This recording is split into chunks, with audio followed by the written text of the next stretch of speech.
নমস্কার, আমার নাম মনীষা ঘোষ। আমার বাড়ি নেপালগঞ্জ 24 সাউথ প্যারাগনাজে।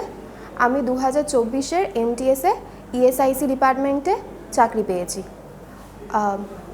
আমার 2022-এ আমি রাইসে জয়েন করেছি। তখন আমার গ্র্যাজুয়েশন কমপ্লিট হয়নি। আমি কলেজে পড়ার সময় সঙ্গেই রাইসে ভর্তি হয়েছি। আমাকে রাইস অনেকটা হেল্প করেছে, আমাকে গাইড করা থেকে সিসিওরা অনেক হেল্প করেছে, টিচার্সরা তো অনেক হেল্প করেছে, মোটিভেট করেছে।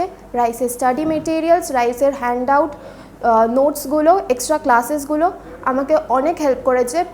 সব থেকে বলতে গেলে যে একটা জায়গায় বসে থেকে অতটা পড়ার ধৈর্যটা তৈরি করেছে। লাইব্রেরিতে এসে যখন আমি লাইব্রেরিতে আসতাম, ওখানে আমি আমার সাথে দেখতে পারতাম আরও স্টুডেন্টসরা পড়ছে। বাড়িতে বসে আমি ওই এনভায়রনমেন্টটা পাইনি। তোমাকে রাইসে ভর্তি হওয়ার পরামর্শ কে দিয়েছিলেন? আমার বাড়ি থেকে আমাকে রাইসের কথা আগে থেকেই বলতো যে ওখানেই জয়েন করে যা চাকরি পাওয়ার জন্য। আর আমি একটা স্যারের কাছে ক্লাস 12 অবধি পড়তাম, উনি আমাকে সাজেস্ট করেছিল যে রাইস শিয়ালদাতেই ভর্তি হতে। তুমি 12 পাস করে কেন সরকারি চাকরির কোচিং নেওয়ার সিদ্ধান্ত নিলে? আমার ছোটোবেলা থেকে ইচ্ছা ছিল সিভিল সার্ভিসের দিকে যাওয়ার, তাই জন্যে আমার আগে থেকেই টেন্ডেন্সি ছিল যে আমি গ্র্যাজুয়েশন করে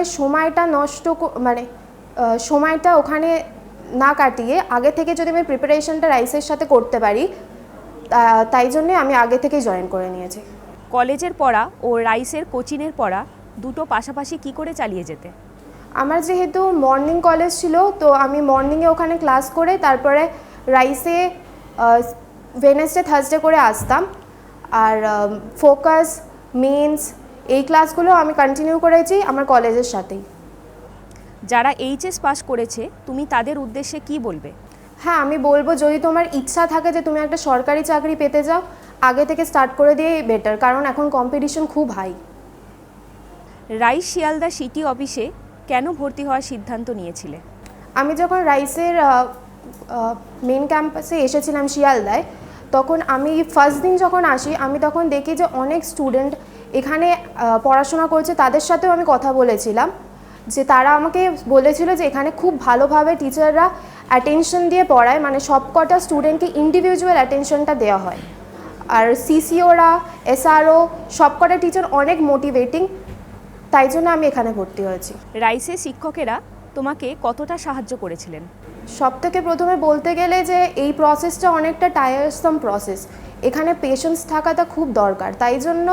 আর মোটিভেশনটা খুব ইম্পর্টেন্ট। বাড়িতে থেকে ওই মোটিভেশনটা পাওয়া খুবই কষ্টের। এখানে রাইসের টিচাররা এতটাই মোটিভেটিং, এনাদের নোটসগুলো এতটা শর্ট আর কনসাইজ যে আমাদের মনে রাখতেও সুবিধা হতো, পড়তেও মজা হতো। তাই জন্যেই রাইসের টিচাররা আমাকে অনেক হেল্প করেছে। রাইস শিয়ালদা ব্রাঞ্চের লাইব্রেরি তোমাকে কতটা সাহায্য করেছে? আমাদের এখানে লাইব্রেরিতে আমার মতোই অনেক স্টুডেন্ট পড়াশোনা করে। এখানে মেটেরিয়ালসগুলো, সব ধরনের মেটেরিয়ালস এখানে পাওয়া যায়। এখানে যারা লাইব্রেরিয়ান আছে তাদের কাছেও অনেক ইনফরমেশন আছে যে কোনটা পড়লে কোনটা ভালো। তো ওনারাও আমাকে অনেক সাজেস্ট করেছেন যে কোনটা আমি পড়বো, কোন সাবজেক্টের জন্য। আর লাইব্রেরি এনভায়রনমেন্টটা এতটাই ভালো যে এখানে এসে ওই কম্পিটিশনটা বোঝা যায়, অন্য স্টুডেন্টদের পড়াশোনা করতে দেখে নিজের মধ্যে একটা ইন্সপিরেশন কাজ করে। যারা নতুন অ্যাসপিরেন্টস, তুমি তাদের উদ্দেশ্যে কি বলবে? আমি তাদের বলবো যে যারা সত্যিকার সরকারি চাকরি পাওয়ার জন্য তাদের ইচ্ছা আছে, আগে থেকে প্রসেসটা স্টার্ট করে দিতে। টাইমটা অনেক লাগবে, এখানে অনেক পেশেন্সের দরকার আছে। একটা পারফেক্ট গাইড, রাইসের মতো গাইড ওখানে এসে ক্লাস করে, টিচাররা আফটার ক্লাসও অনেক মোটিভেট করে। এখানে এসে তোমরা জয়েন করো, সাফল্য পাবে। তোমার পরবর্তী লক্ষ্য কি? MTS এর পরে এখন আমার লক্ষ্য SSC CGL এর দিকে, আর ফাইনাল লক্ষ্য আমার WBCS। আগামী দিনে কি রাইসেই প্রশিক্ষণ নিয়ে এগিয়ে যেতে চাও? হ্যাঁ, আমি রাইসেই পড়াশোনা চালিয়ে যেতে চাই। WBCS এর জন্য আমি রাইসের উপরে পুরো ভরসা করে আছি, আশা করছি সাফল্য পাব। ধন্যবাদ।